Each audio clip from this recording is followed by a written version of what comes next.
আয়ান রাখিল নাম ক্রোধ নিবারণ, চন্দ্রকেশী নাম রাখি কৃতান্ত শাসন, জ্যোতিষ্ক রাখিল নাম নীলকান্তমণি, গোপীকান্ত নাম রাখি সুদাম ঘরণী, ভক্তগণ নাম রাখি দেব জগন্নাথ, দুর্বাসা রাখের নাম অনাথের নাথ।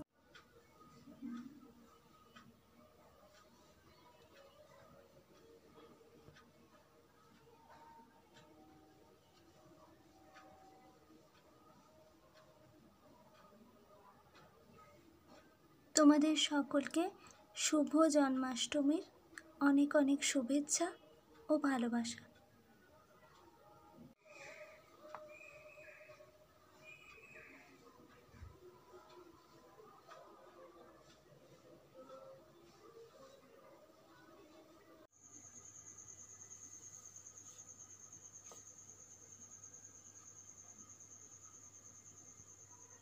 জন্মাষ্টমীর প্রসাদ।